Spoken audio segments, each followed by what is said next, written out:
Hello, everyone, and welcome to a Likely Story Bookstore and Carroll County Public Library's To Be Read series. We are very excited to have the fabulous Lisa Jewell back with us again this year for her new novel, The Invisible Girl. Before we get started, we would like to thank our promotional partner libraries, Talbot County Free Library and Worcester County Library. We are so happy to have everyone join us tonight. Tonight, we are here for Lisa Jewell's new novel, Invisible Girl.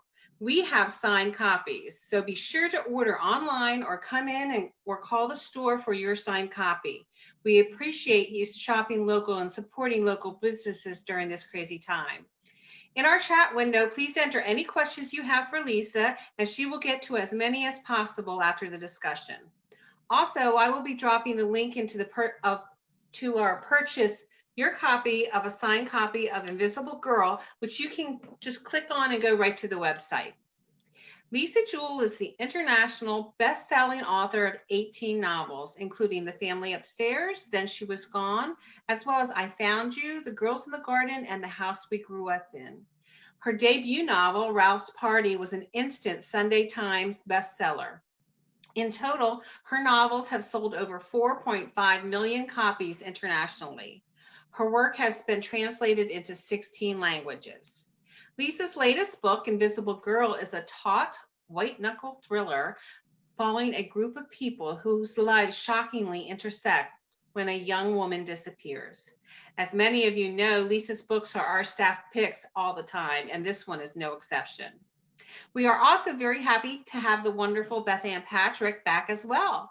Bethanne is a freelance writer and editor of the most recently of the Books That Changed My Life, Reflections by 100 Authors, Actors, Musicians, and Other Remarkable People.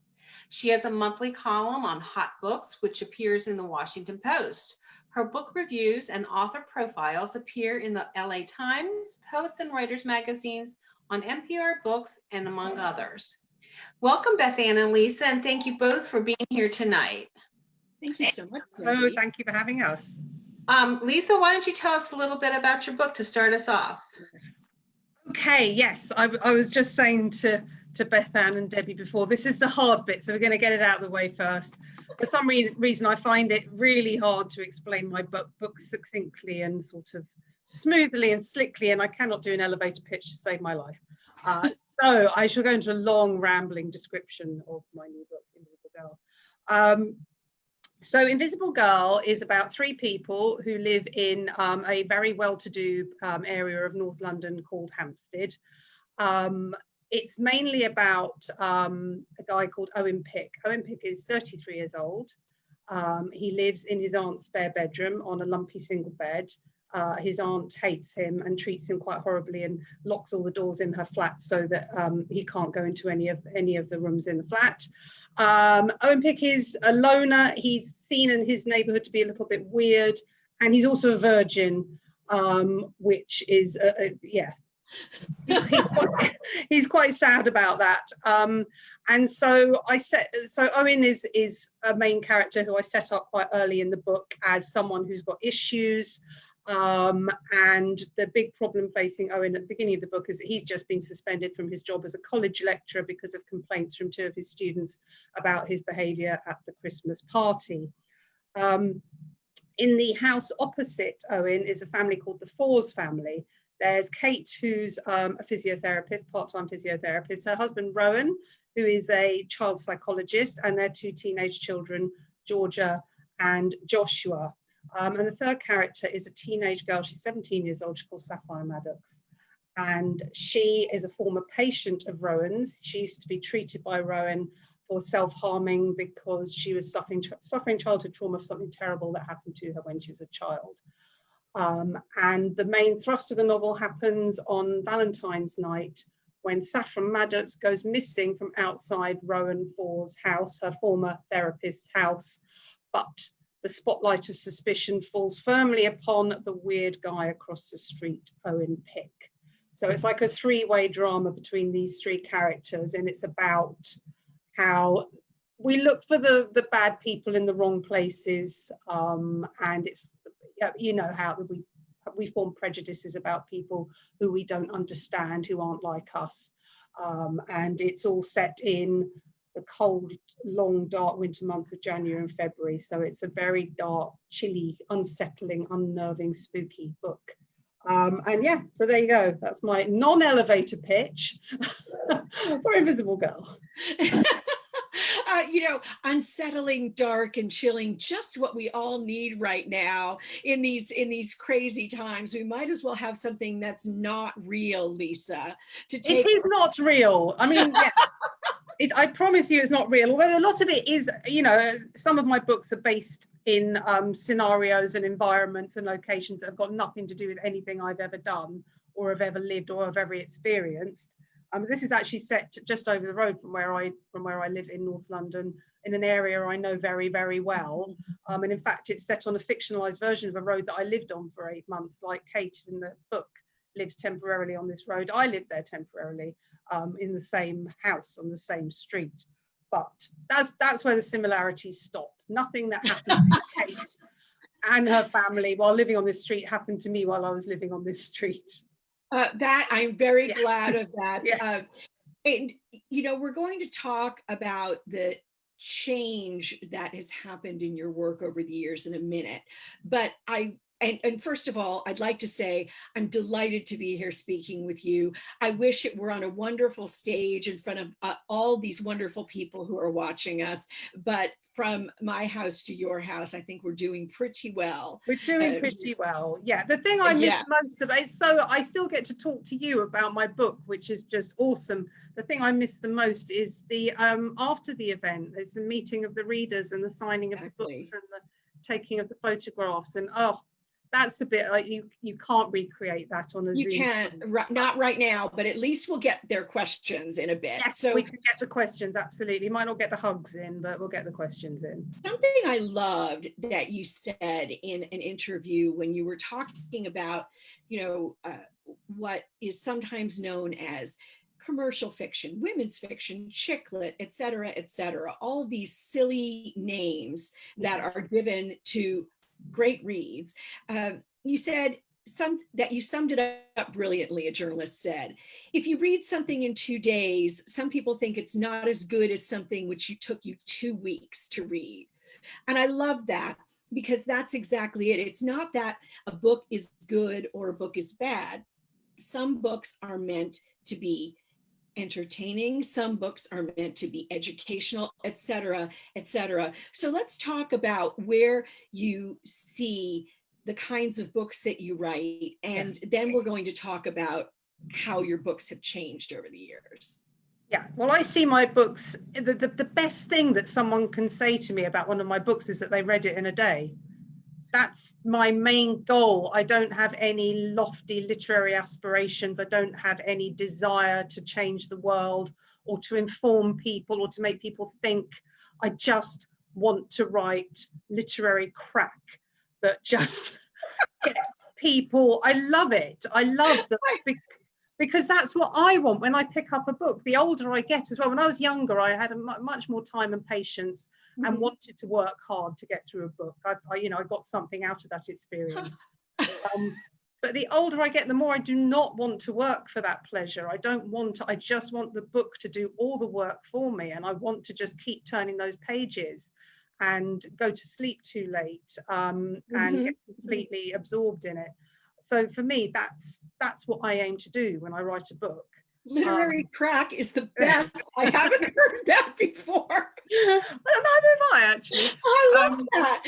And I just want everyone to know, Invisible Girl, we're going to talk about, and you're going to love it. But I read The Family Upstairs today in one day, and I could not stop. I thought, I don't need to read this book for the interview. Yeah. But then it was like, it was literary crack. It would not. So you got the interviewer. All I can say is, here I am. I read fiction all the time. That's what I review. And I could not put The Family Upstairs down. And I'm still thinking about the last page, Lisa. Oh yes, and you're supposed to still be thinking about Yes. the last page. And watch this space. There might well be a sequel because I'm still thinking about the last page. Going to as well. ask. Oh, oh, good. Oh, good. So for anyone out there who has read The Family Upstairs, you've heard it here first. There might be a sequel. I'm waiting for that one because that is a concatenation of people in that Yes. house at the end. That is. Yes, which isn't to say that it doesn't feel complete at the end. Right, right. It's not one of those books, just in case people are thinking, oh, I hate those books where it's all left open at the end. It's not. No. You don't have to have a sequel. It's like one door is closed at the end of the book, but then another door is opened into the possibility of continuing the character's story. So it is a complete book. Absolutely. Just don't want people getting the wrong idea. Thank you. And that is a perfect door into something else that you've spoken about before in interviews. Your work changed at a certain point. You've noted that, and not only have you said your books matured and grew darker, about darker themes, darker deeds, etc., but you've also talked about it being a big battle to persuade people to jump on board. People who loved Ralph's Party, the Curry and Lager novels that you wrote as a younger woman, and I think with these last two novels, I mean, if people aren't on board, I don't know what's wrong with them, because these are books that are just, as you said, complete in their own right and shouldn't take any persuading. Do you still hear from people, Lisa, that sometimes they wish there were another one of those books, those earlier books? Very, very rarely. And actually, I think what I had more trouble persuading people who had decided that they didn't want to read a Lisa Jewell novel because I just wrote chick lit. So it was much harder bringing people on board than keeping people on board. And that's been one of the loveliest things, is so many people get in touch with me who say they grew up with my books. And, when I published my first book, I was 30 years old and they were in their 20s and they've grown up alongside me. So the real challenge for me was to get rid of this preconception. Oh, Lisa Jewell, no. And I was thinking, my books were getting so much more mature and so much darker, and the themes were getting so much richer. And I just wanted to just scream in people's faces and just say, please just read one. Not that I think my chick lit was even particularly throwaway or lightweight. I think there was quite a lot of heavy stuff going on even in my chick lit novels. So yes, trying to just get rid of that misconception that people had about me, get rid of the chick lit label, because that followed me around a long, long time after I had wrote my last scene of a lovely young couple kissing in a Soho backstreet. I was still, still being referred to as a chick lit or former chick lit author, and so that was a challenge. And then that gradually moved into the challenge of being accepted as a writer in a genre that had obviously been going on for generations before I pitched up writing. That's the thing. It's like accepted by a new readership as well. I keep wondering if people don't realize that things that are now considered classics were once considered the chick lit of their day. Oh, well, exactly. Yes. I know the sorts of books you're talking about. Yes. No, absolutely. And they would have been, if the term chick lit had existed 100 years ago or 150 years ago, they would. Jane Austen was not taken seriously by her publishers. And I know Janeites know that, but a lot of other people think, oh, that's, some, frilly women's, novel sort of thing. Well, that's the way it was thought of. And so we change the way we view things. And now Austen is canonical.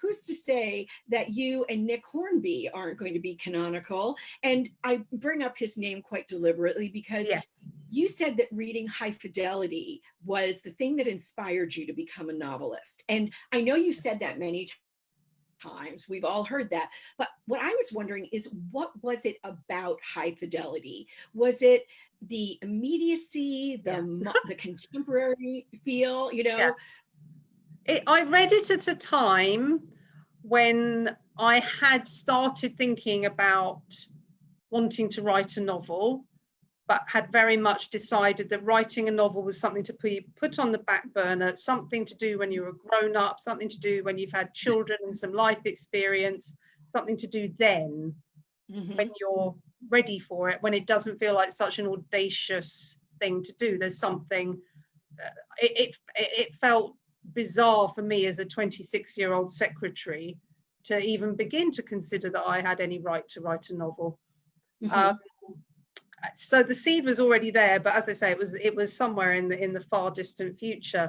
And I read that book at exactly that moment in my life when I decided that I would like to write a book. And that's the word you just used, the immediacy of it, the sense that I was listening to a voice that I found really familiar. And I thought, this is just like listening to the guys I sit in the pub with on a Friday night.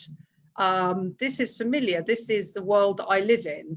And if he can write a book about the world that he lives in, then, and he's only a bit older than me, then why can't I write a book about my, a little world of ex-girlfriends and record shops and gigs and getting drunk on a Friday night in Soho. If he can do that, why can't I do that? Because I'm inhabiting the same world as him and his characters. So that was the thing that just gave me the permission, really. I thought, no, I don't have to wait until I'm Margaret Atwood to write a novel. I can do it right now. And then I did. And you know what? And Margaret Atwood has some early novels that are really kind of fun and about contemporary life. I'm thinking about, what is the one that takes place in the museum?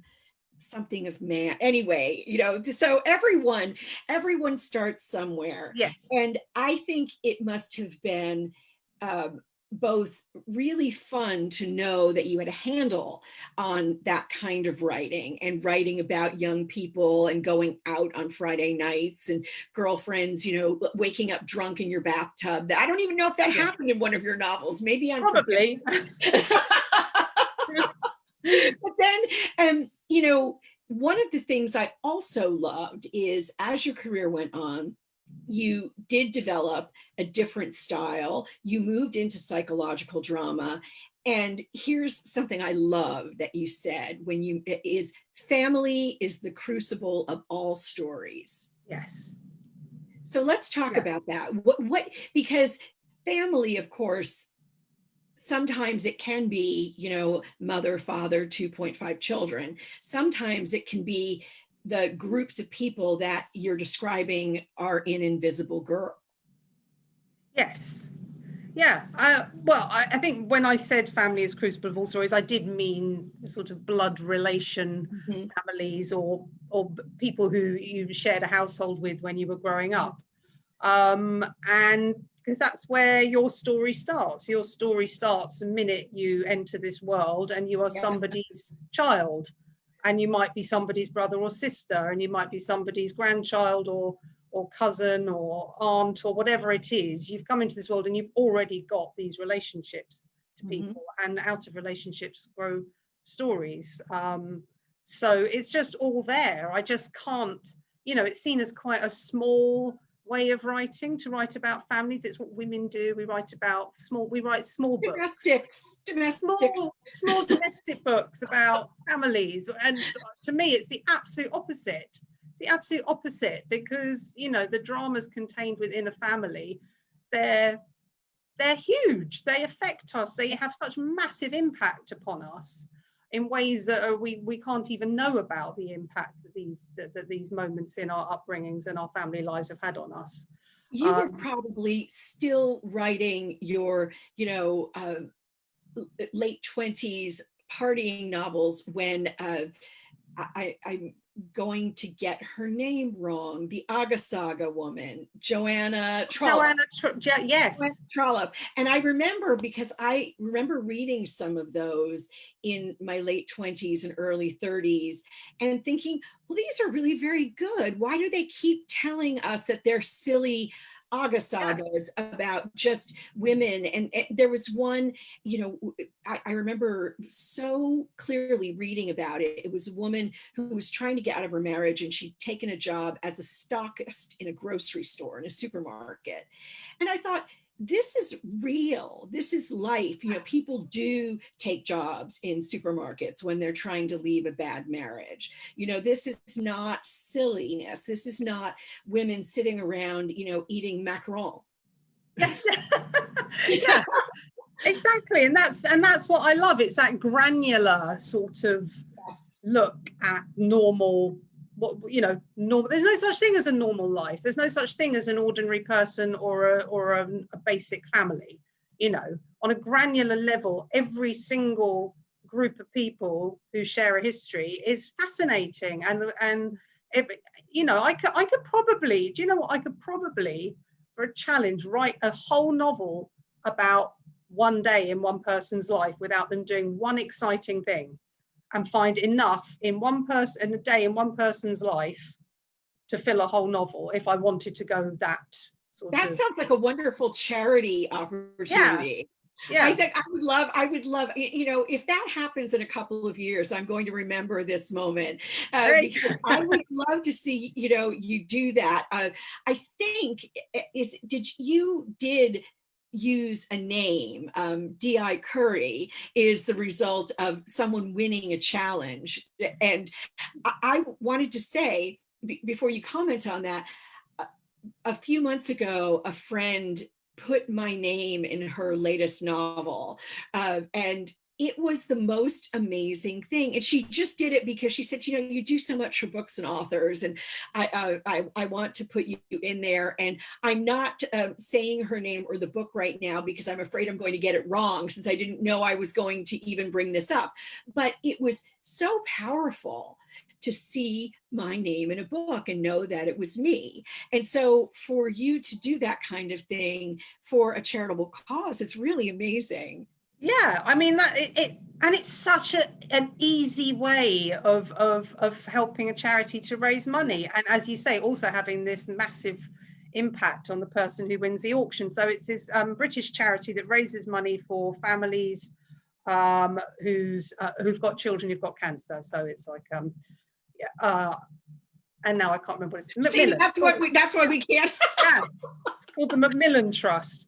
And every year they do an auction of character names in books. And I, you know, every year they email me and say, would you like to be involved again this year? And I say, I mean, I don't have to do anything. They put the auction up on eBay, and then they write to me and say, here's your name, here's this year's name. So well, I had you're going to write Angela Curry in Invisible Girl, who's my detective. I've had, my favorite name ever was Derry Dines. Oh, that's good. Gift of a name for a writer. It's a sort of name I would have made up for myself. Exactly. And the one in the book I'm writing at the moment is Kerry Ann Mulligan. So 6 syllables.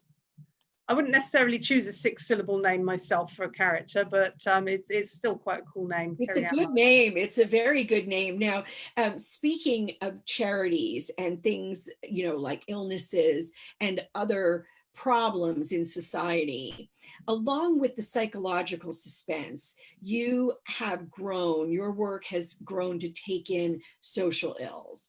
And I want to, of course, here we are, you know, 20 minutes in, and we haven't talked about Invisible Girl yet. And I promise that we will talk about other books too, but I do want to talk about Invisible Girl in particular, about this, because one of the things you do in bringing these different groups of people together, whether it's a family and a single person or what have you, is make space for us to see that even in very posh parts of London, there can be real problems. There can be loneliness, there can be addiction, there can be someone who's been abused, etc. And no spoilers. I'm going to try not to give any spoilers about Invisible Girl, but I wanted to hear you speak for a couple of minutes about moving from not necessarily pure psychological drama, but something more driven by those psychological things, to really thinking about how people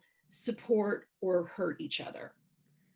Yeah, I mean, I hadn't realized I'd done that until I did my first interview about Invisible Girl, shortly after it was published in the UK.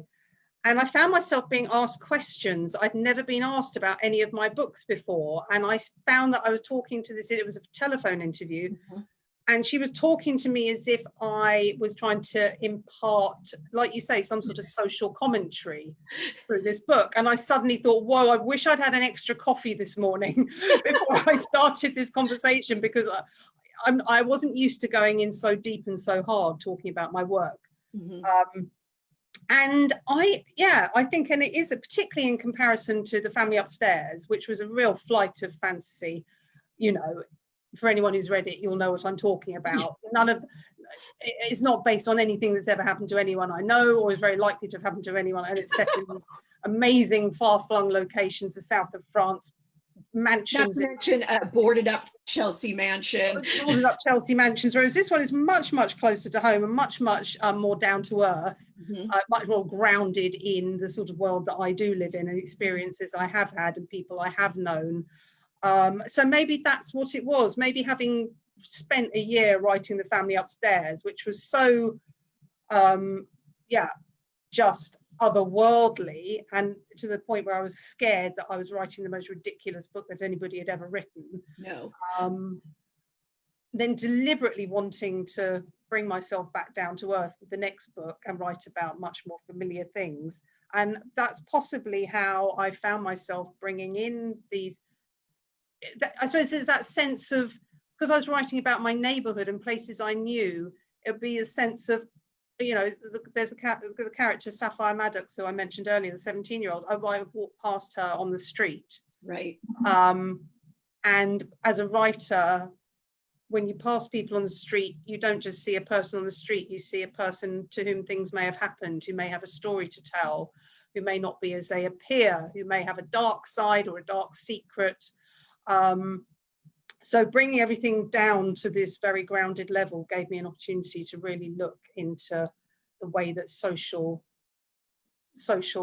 ills, as you called them. Well, and you know, I would never want to try to push you into saying you were trying to, you know, give words from on high about social ills. What I loved about Invisible Girl is that this was closely woven into a really pacey plot.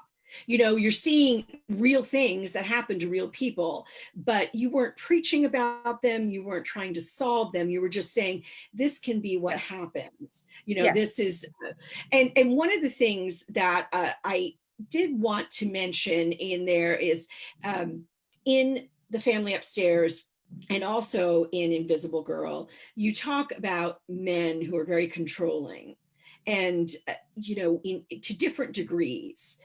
There are different, and it's not just one man I'm talking about, but, you know, there's different kinds of things that go on, and sometimes they're solved and sometimes they aren't. And you were once in a bad marriage with someone that you found controlling. And so without any preaching or without your drawing any, you know, great conclusions, is it something where you think, well, maybe a woman who's in a situation that isn't ideal will see this and see a little flicker of hope? No. I got that completely wrong. Because exactly what you were saying at the beginning of that, I don't write about these things because I want to impart messages or my truth or to give hope to people or to inspire people. I write about these things because they're things that interest me, that I want my characters to experience. Yes. So for example, poor Owen Pick, the Virgin, I knew I wanted to kind of plunge right deep down into this character. I wanted to write about him first. He was the person from whom the whole book emerged. And so I knew in order to get to know him, I needed to see him at his worst. So I gave him this awful situation where the girls at college complain about his behavior and he's suspended from his job. And I gave him this awful backstory of, you know, very unhappy childhood and not having sex and being lonely. And then I just thought, how far can I push this guy? And it just occurred to me that a really interesting thing to do to him would be to have him stumble upon an incel forum on the internet. It seemed like the sort of thing that you would do if you suddenly haven't got a job and you're roiling and boiling inside with, you know, the unfairness of everything and the injusticeness of it all. And you're a man and you've never had sex, you could find yourself on an incel forum. Yes. And I should probably explain what an incel forum is, because a lot of people don't know about this incel community. Incels are self-identified, involuntary celibates, angry men who women don't want to sleep with, who radicalize each other online, and it becomes very violent and very unpleasant, and high-level misogyny and also acts of violence that have spiraled out of these forums into the real world. So I brought in this thing that's like a really nasty stain on humanity, but not because I thought I want to write a book about that, but because I thought I want to see what Owen will do if he gets into one of these forums and meets someone really charismatic and powerful who tries to radicalize him and get him to do unspeakable things in the name of the cause. So it's kind of a subtle difference. It is. And you know what I really like is, I'm glad that I got that totally wrong, because what you said, Lisa, is that you're writing about things that interest you. Yes. And that is so much more interesting, I think, to readers than someone who wants to get a message across. Yes. And controlling relationships always interests me. Mm-hmm. Because, as you say, I was in a controlling relationship for 5 years in my 20s. So it's there. I'm always going to be interested in the concept of how men can, and women do it to men, obviously, as well. Yes. But from my experience, it was a man trying to control me. And interestingly, I'm writing my 19th novel at the moment, and in which there's a teenage couple who have a baby. So they're a very young couple to have a baby. And as the story has progressed, and I'm more than halfway through now, he has started coercively controlling his teenage partner, mm-hmm. Which I know that when the book comes out, people will think, oh, that must be about all that, you know, I don't know if it's the same in America, but in the UK, you keep hearing these awful stories about teenage couples where the male partner has murdered their teenage. Right. So, yeah. So it happens a lot in these young relationships. Yes. As well. So people will then think, oh, she clearly saw this thing happening in society and thought that would be an interesting thing to write about, when it absolutely wasn't. It was just something that crept into the relationship between these two characters as I wrote them, because it's something, as you say, that I'm interested in. So it's a sort of chicken egg thing, really. The way. Well, and I know that it's really important to you that your characters do what's right for them. That you do not force, even if it would be convenient for the plot, if you don't think it's right for a character, you don't force them into a particular deed or spot or whatever. No, absolutely not. No, that's the last thing I would ever do. And I found myself in really kind of chaotic situations as I've got close to the end of writing books on occasion, when the person who I'd kind of had all queued up to be the villain, mm-hmm. just isn't playing ball.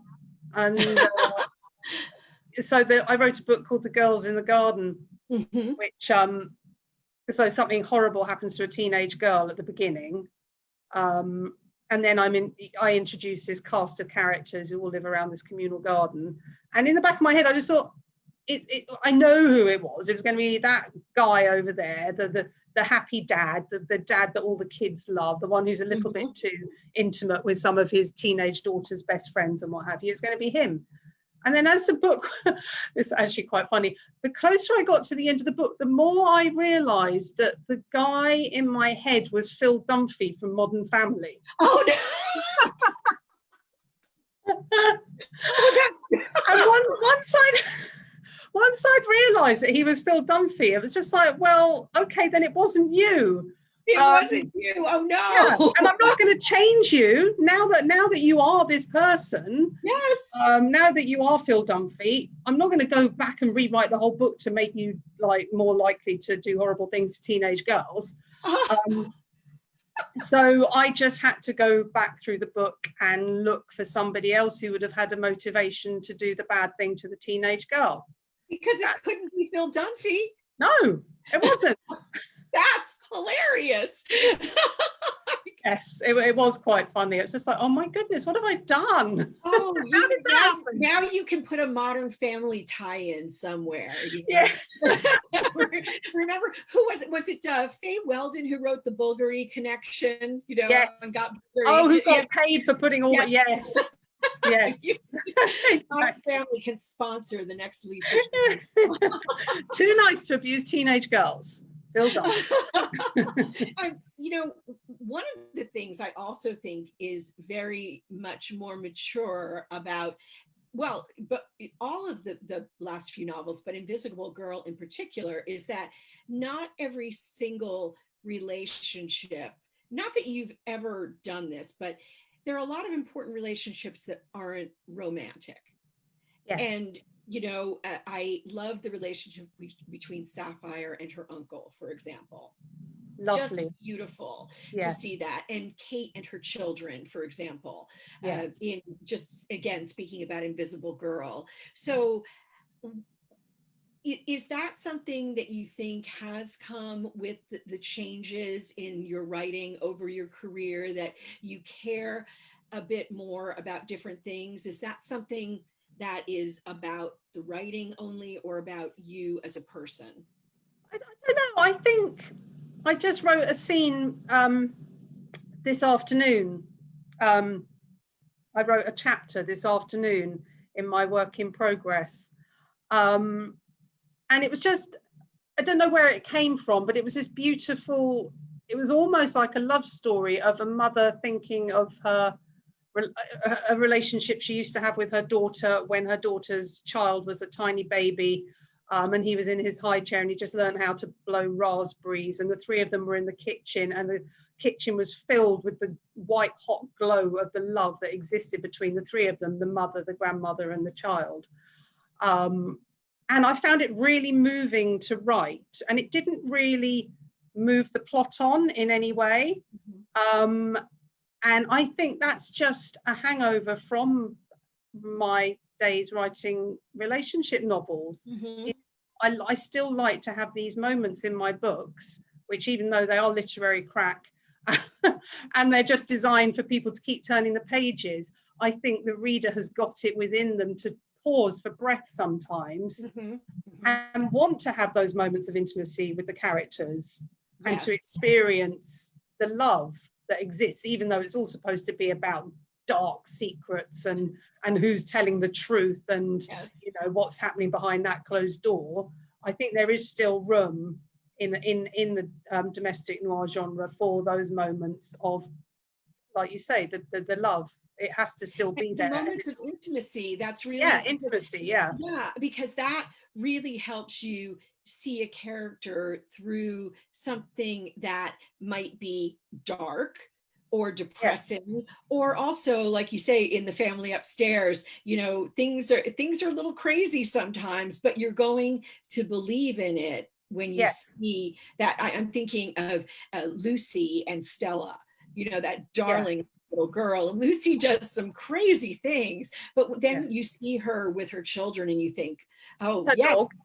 Yes, and the dog. Oh. Yes.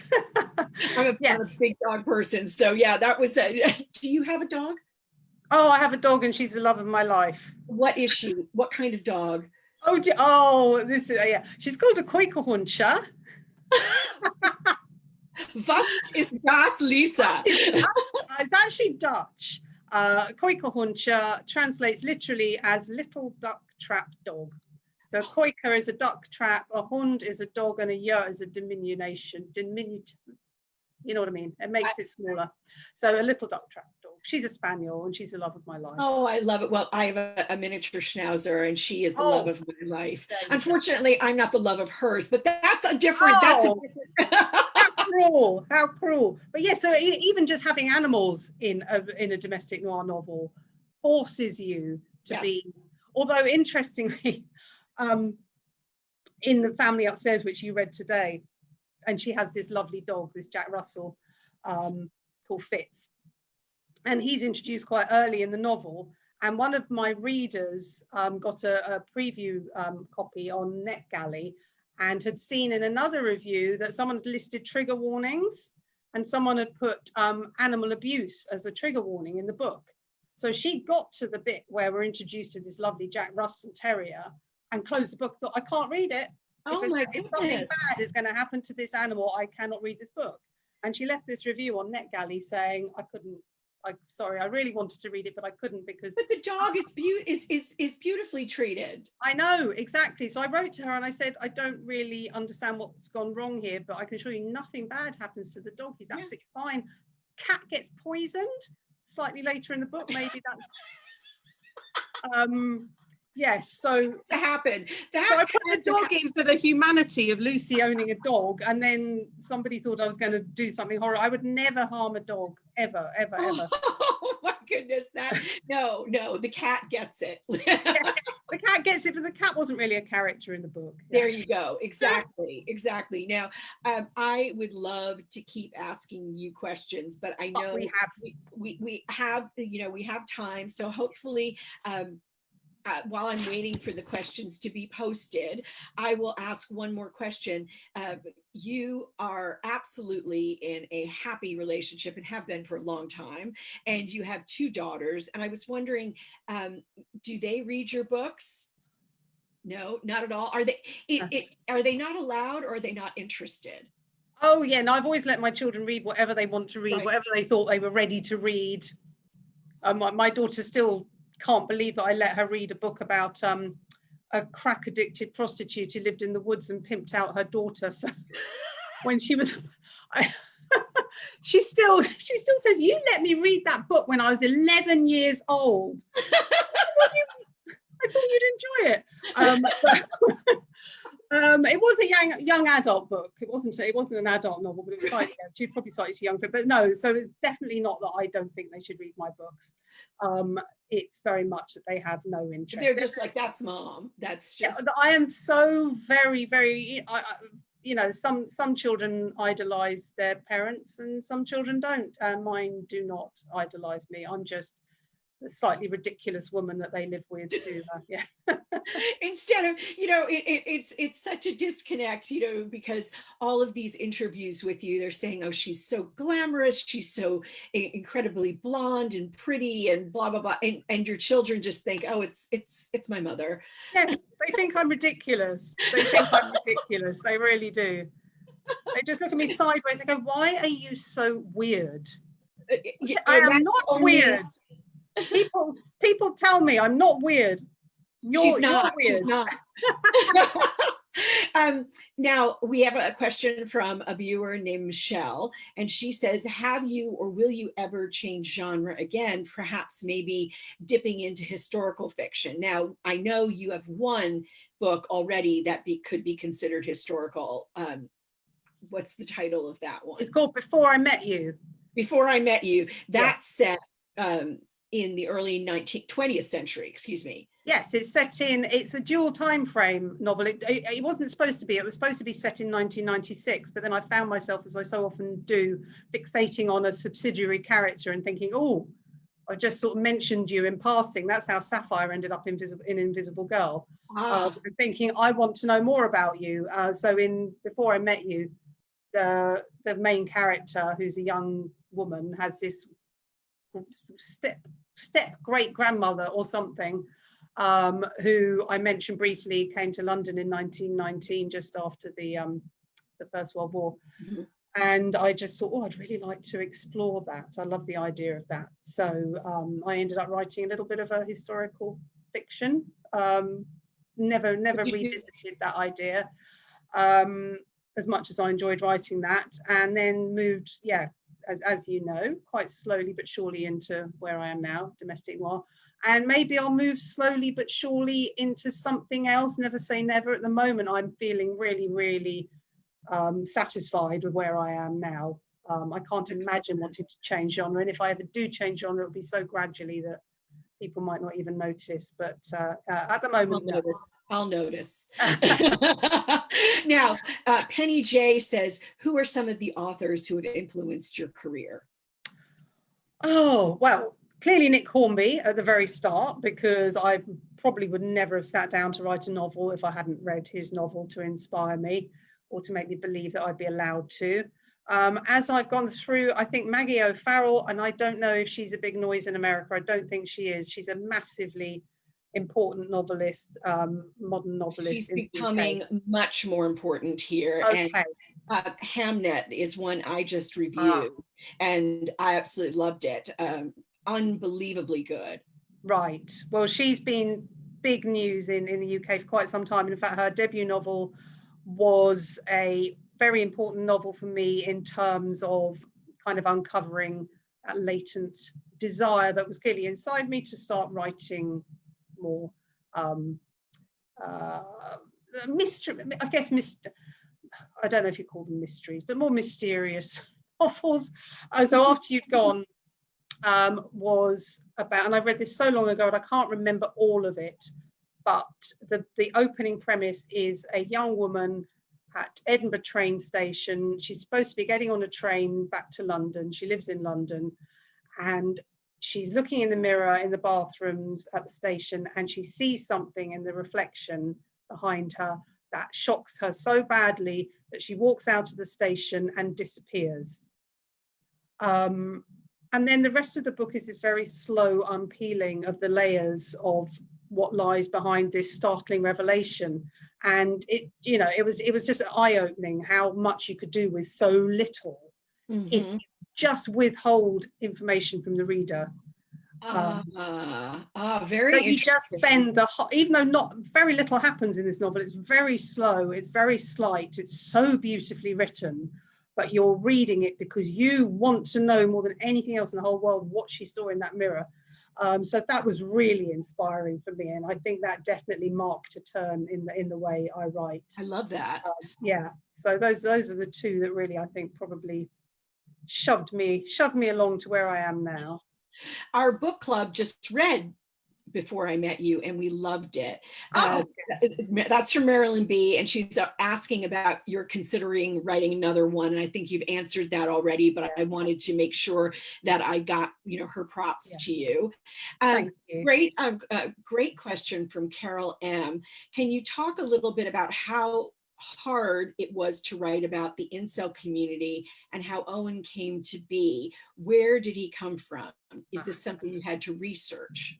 Okay, so to answer the second part first, Owen, so like I said earlier, he was the initial seed for the book. He was the person I wanted to write about, and the working title for the novel was Creep, in fact, because I was so fixated on writing about him. And he was a guy I saw in real life. I saw him walking through through a snow shower.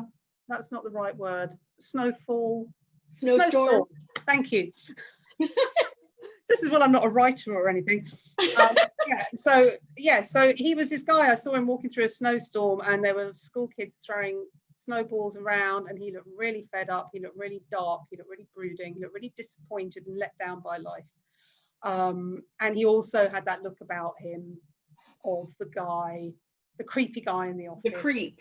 Yeah, the one you just keep your distance from, and you don't want to get too close to them because they just make you feel a bit uncomfortable. And I just wanted to write about a guy like him. And then, as I said earlier, I wanted to get him to the point where his life is so unpleasant that he could consider doing something really, really unthinkable. And yeah, so I introduced him to this incel forum, and I'm happy to say that I spent no time on incel forums to research this. What I did do was read an article written by a journalist who did the dirty work on my behalf. So there was this article that went viral a couple of years ago called The Rage of the Incels. So if anybody wants to know more about what happens in these horrible places, The Rage of the Incels, fascinating long read article. And there was also a documentary on Netflix, which I can't remember what the title of that was, and which came out about the same time as well. So I just took it all from there. I looked at the Wikipedia entry to find out a little bit more about the technicalities of the forums and how they work and their terminology. They use, obviously, as all forums and online communities do, they have their own language and their own shorthand for things.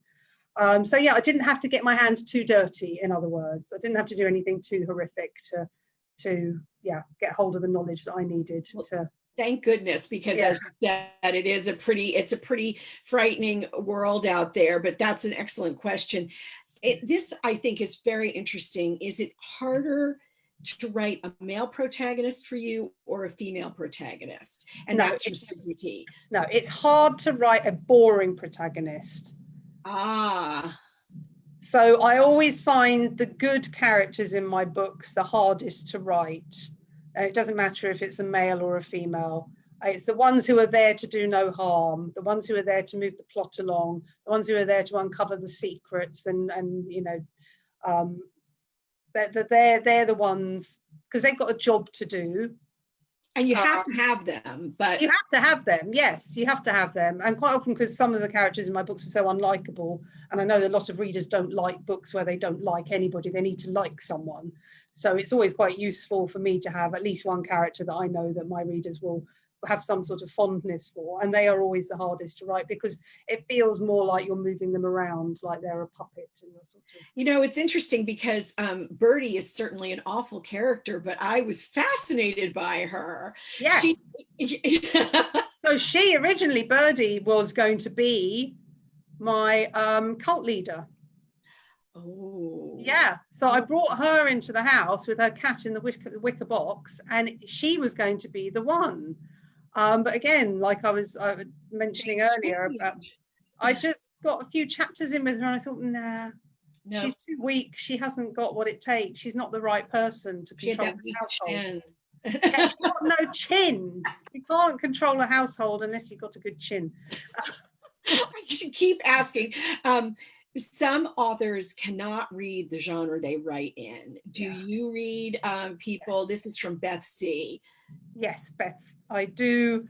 In fact, I've got lazier and lazier and less adventurous with my reading as I've got older, and I very much like reading books that come from directly within my own genre. Quite often, mainly written by women. That's not deliberate. I don't know why. Nearly all British, but I read a lot of American fiction as well. Mm-hmm. So yes, my reading tastes are very sort of the opposite of diverse. I read a lot of domestic noir written by British women. Do you have any? Who do I love? I love Ruth Ware. We all love Ruth Ware. Yeah, we do. We really do. Absolutely. Have you read her new one? I have, and I didn't think anyone would ever come up with another locked room premise, but she did. Yeah. With the ski chalet. Yeah, it was so unexpected. It was so unexpected, particularly after the last book set in the old house in the Scottish Highlands. Yes, I love Ruth Ware. I love Claire McIntosh. I love Tammy Cohen. I love Sabine Durrant. I love Amanda Jennings. Not all these people are published in the US, but right.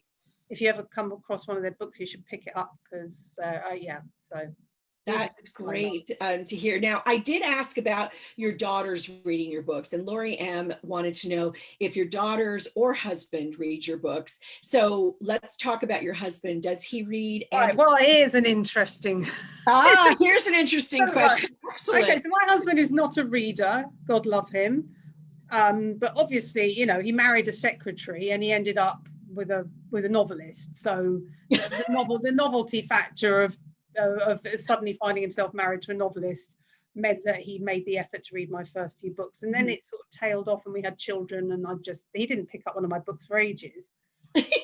And then She Was Gone came out, and then She Was Gone, it created quite a storm in a way that a lot of my previous novels hadn't created a storm for quite some years, and there was lots of online buzz about it, and it was selling really well. And he said, I think I'd better read this one. It's like, oh, really? You're telling me that you will only read one of my books if there's enough hype about it? Isn't that like a husband? Is it? It's just like, you're not, it's just, you're my husband. You don't need hype to read one of my books. So yeah, so he read then she was gone, and he's read all the subsequent books since then. But, yeah. I just in making sure some of the authors who have influenced your writing career. Yeah, I think I've done that one. Yes, yeah. And I would also say on a more general level that every good book I read, in fact, no, not just books, every good book I read, every amazing movie I watch, every fantastic Netflix box set I watch, every piece of music I listen to that moves me in some way, anything that's good inspires me. Yes, that is so true. Yeah. I also want to make sure that I mention people are showing love for the girls in the garden and the house we grew up in. Oh, good. Oh, the house we grew up in. I like that one. You definitely got some fans listening, and we probably have time for one more. Teresa asks, do you think you will write a novel based in America? I don't know. I mean, so when I write this sequel to Family Upstairs, I'm actually going to change the perspectives. So I'm not going to write the story from the same points of view as I wrote the original. And one of the people whose perspective I want to use in the sequel is Michael, the abusive husband, his ex-husband, his wife. Oh. And she's American. So now having read it, now I'm really intrigued. Yes, because she's left behind, her husband's dead, and they've kind of investigation.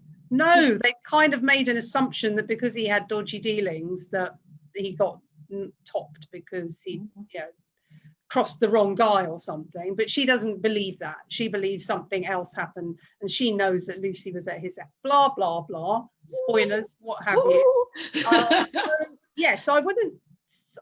I do almost think sometimes there's something cynical about British writers setting novels in America, because then you're kind of opening yourself up to the possibility of film deals, and you're making yourself more palatable to an American audience. So I would never do it just for the sake.